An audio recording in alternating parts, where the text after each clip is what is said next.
Coming up on this edition of the Center of It All, we get you moving on your New Year's resolutions, take you to a park full of family fun, and a dog is in studio to tell their tale from jail. These stories and more coming up next on the Center of It All.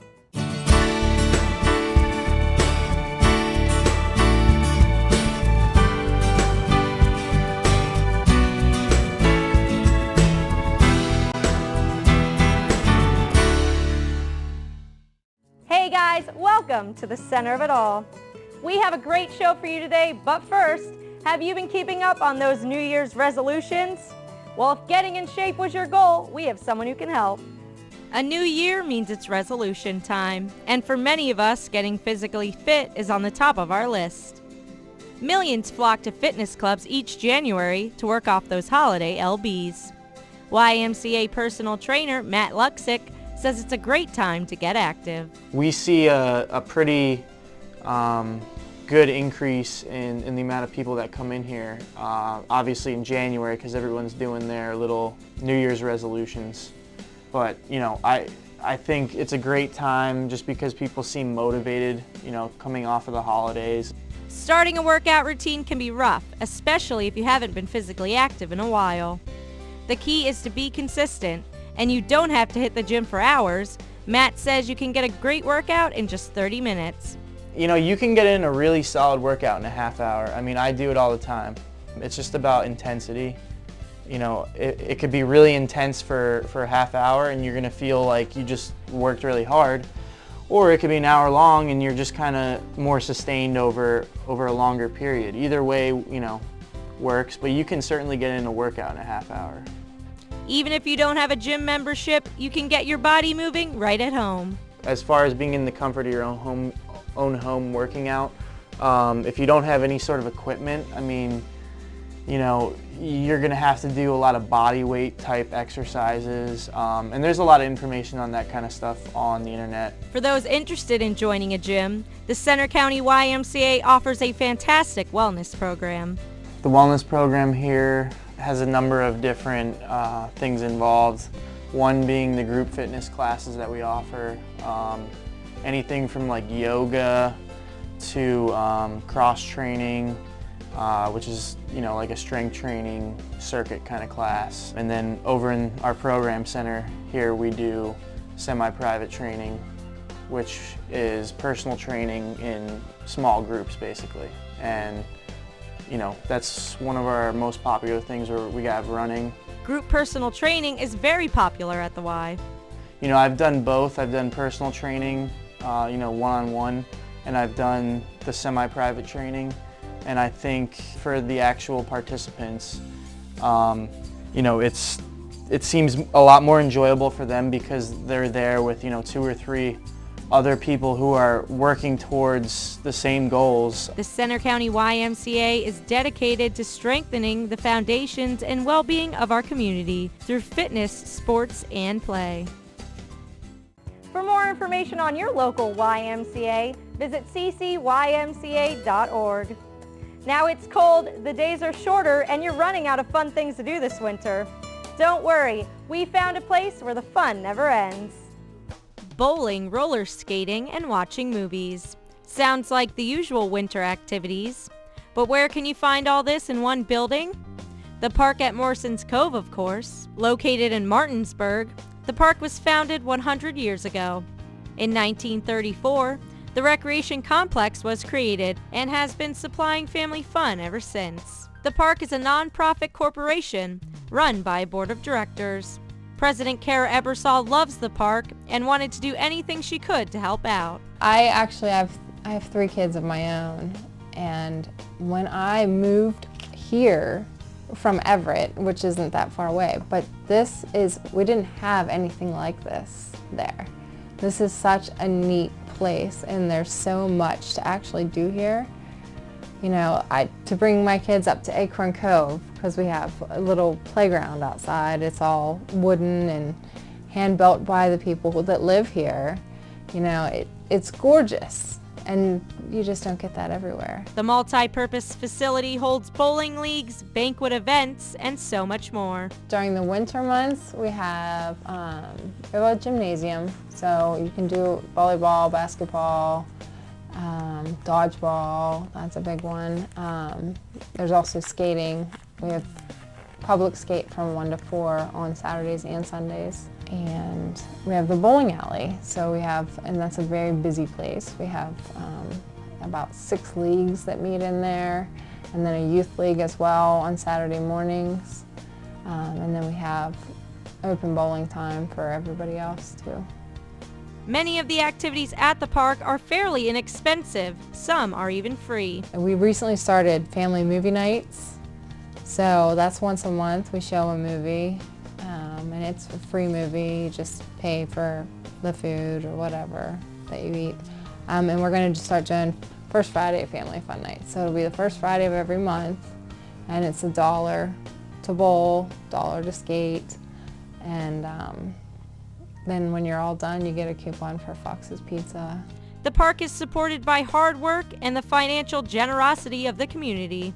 Donations to the park this year will go to remodeling the gym and skating rink floor.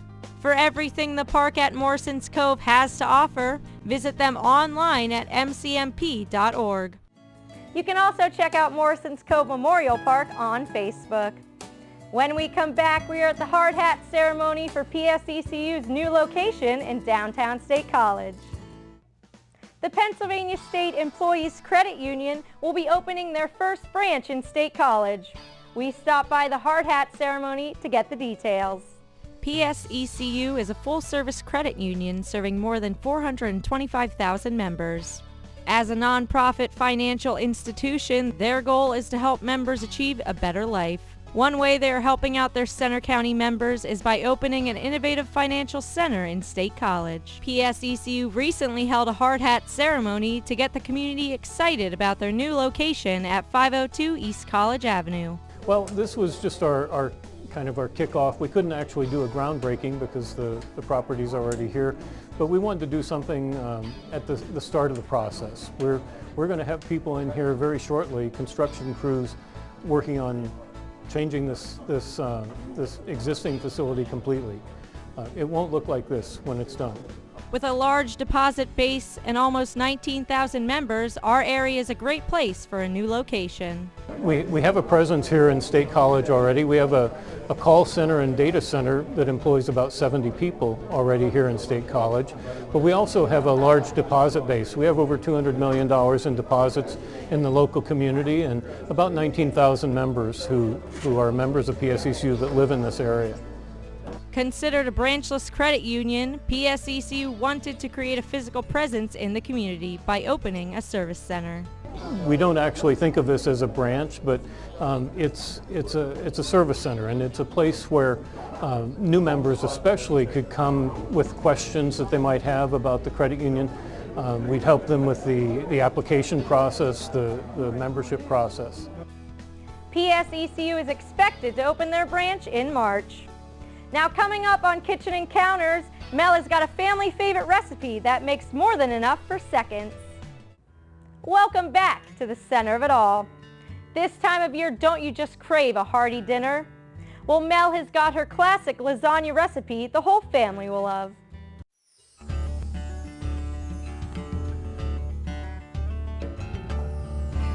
Back in 1974, I was given a Pyrex baking dish, a spatula, and a recipe for lasagna. It was given to me by my girlfriend's grandmother for my bridal shower. A few weeks later, it was time for me to entertain my parents and my new in-laws for the holidays. Guess what I decided to make? Mrs. DeCindio's lasagna. Let's get started. Mrs. DeCindio's recipe makes a lot. 2 entire lasagnas. Eat one, freeze one. How fantastic is that? I'm sauteing 6 pounds of the leanest ground beef I can get my hands on with a pound of sausage, a pound of sliced mushrooms, and a pound of diced onions. She's also instructed me to add a heavy dose of Italian seasoning blend. This has been on the stove for about 15 or 20 minutes, The mushrooms have released all of their moisture, so have the onions, and the bottom of my pan is just about dry. So I'm going to do what every good Italian cook does. I'm adding a half a cup of red wine, and I'm going to add 3 cups of a tomato product. Mrs. DeCindio says crushed tomatoes. So I'm adding 2 cans of crushed tomatoes. Now, if you don't want to use the crushed tomatoes, feel free to use your homemade tomato sauce or your favorite store-bought sauce. That's how easy this is. The only thing left to do with this is stir it all together, and we really want to take our time and incorporate all of the wonderful tomatoes into all of this flavored meat. And that's another thing I like about Mrs. DeCindio's recipe. She flavored the meat, and all we did was add the tomatoes. And we're going to let this simmer for 30 to 40 minutes until it's all reduced and thickened up. The sauce is done. Thick, rich, gorgeous, smells wonderful.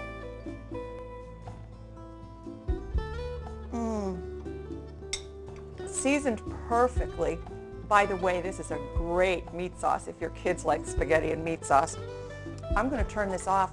We're going to take this over to the counter, and I'm going to show you how quick it is to assemble Mrs. DeCindio's lasagna.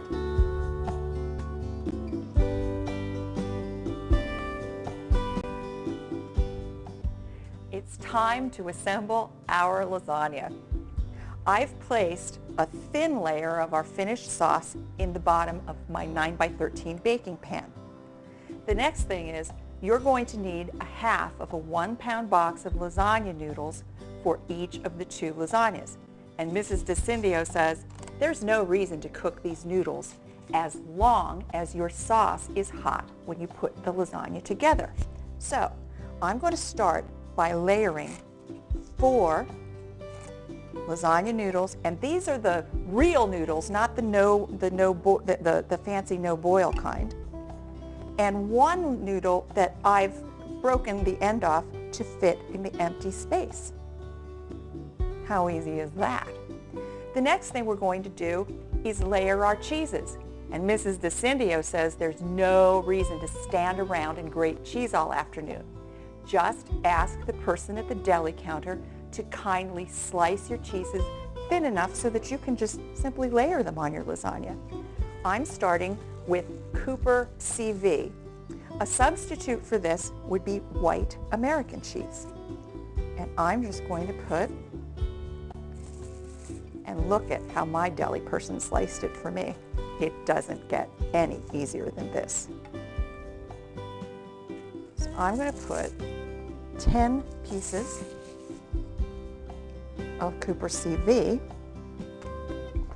across the bottom. I'm going to try to move here a little bit faster. The next thing I'm going to put on here is provolone cheese, and this has been sliced perfectly for me too.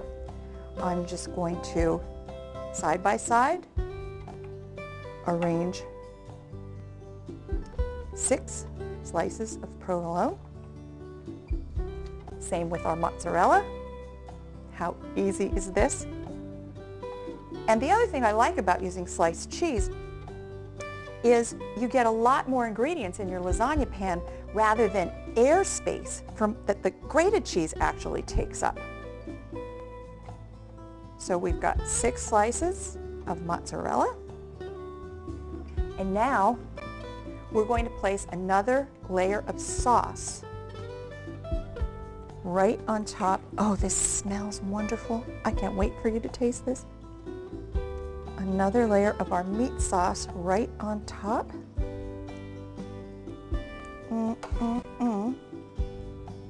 Almost done.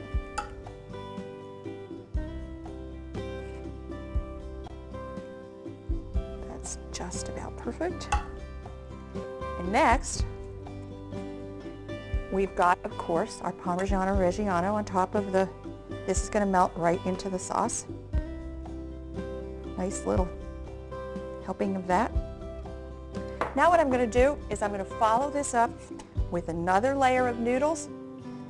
I'm going to repeat this entire process, and it's time to bake.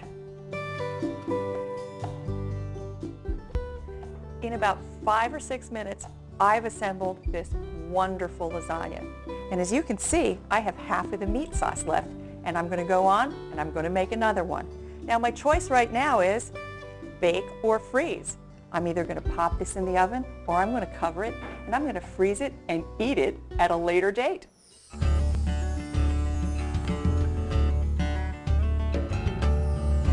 It wouldn't be the holidays without serving at least one Italian feast to my family. Last time I showed you how to have fun with frico, a really fabulous hors d'oeuvre. This time we're having Mrs. DeCindio's lasagna. Stay tuned to our next show when I show you how to make crema caramella, a fabulous Italian dessert. For these and all of my recipes, just go to my website. Mel's lasagna is a great recipe for a family on the go. When we come back, we have a miniature pincer in studio and we find out about his time in jail. Hey guys, welcome back. I'm joined here by Pam Gracie, owner and founder of The Dog's Tale from Jail, and Maureen McGuff from SCI Benner Township. Thanks for coming in today, guys. Thanks for having us, Thank Sarah. you. And I see you brought a dog, Max, along, I hear. Yes, this is Max. He's a 3 to 4-year-old miniature pinscher from Pets Come First. Great. And first off, Pam, tell me what this program is and how it got started. It has been in the making for about a year. It is a program where I go to local rescues. I take a look at the dogs that they have. I evaluate them temperamentally, see if they are what I would like to adopt out to the public. And then I take them into SCI Benner, which is a prison here in Benner Township. And we place the dogs with a handler team, 2 guys per dog. And I teach the gentleman how to teach the dog all the basic manners, the skills they'll need to be successful in a new home. And they stay there, like I said, roughly 6 to 16 weeks, and they get to know everything they need so that we can place them and get them out the door and hopefully stay somewhere forever and ever. Okay, and you've been at other facilities in the area. Tell me a little bit about Yeah, that. I worked at SCI Smithfield for a while with a prison program. It was a Canine Partners for Life, which is a service dog program. Again, they went in as itty-bitty puppies, so it was a lot easier. They went in as puppies. They were there for about a year, and we taught them all the skills they would need to go on to their big boy training program. They would then be matched with their recipients that had special needs, and the dogs were trained at a different facility to do more advanced things. But we gave them the basic skills, and the inmates got to have them as well. So yeah, it's a win-win for the Nice. dogs and the inmates. Great. So it's a 6 to 16 week program. Now, going into it, what were your goals, and were the results a little bit different than you expected? My goals really are to get these guys out the door, to get them into a forever home, to help as many rescue dogs as we can. That's near and dear to my heart. I have rescue dogs at home. That's all I've ever had. I just want to give them a second chance. I want them to be able to have the homes that they deserve. Most of these dogs are in there simply because they didn't have training or because they have a small behavioral issue that very easily can be resolved with just a little work. So we make sure that the dogs get to go in and get what they need and then go home. So as many as we can get out there, that's my goal. And it's actually exceeded my expectations. We've only been going since October and we already have placement for 8 dogs. So it's really exceeded my goals. The dogs have moved fast and the community has given so much support and so much interest. And it's paramount for a program like this to have the people behind us and knowing that the dogs are there and that they need a family, they need a home. Right. And where are you getting these dogs from for this program? I am At the current time, I'm using 2 local shelters. Deb Warner with Pets Come First has been gracious enough, this is where this little fellow comes from, has been gracious enough to reach out and allow us to take her dogs. And Tony Ducci from Nittany Greyhound also reached out, and so we usually have 2 greyhounds, and I have 2 little guys. Well, I have this guy. You're trying to lay down, aren't you, buddy? And I have this little guy, and currently we have a big boxer something short-haired pointer mix also. Big, bouncy, lovely dog. So I'm trying to keep it local. I think it's important that we get the dogs here in the area placed and go to good homes. All right, and Maureen, you work at the correctional facility. Yes. Tell me what the day-to-day is like with these dogs in there. It changes depending upon the inmate handlers who have them. All the handlers are employed or going to school, so they work their training around their own individual schedules. We have 2 handlers, as Pam said, and we try and offset as far as who's going to be best matched with each dog.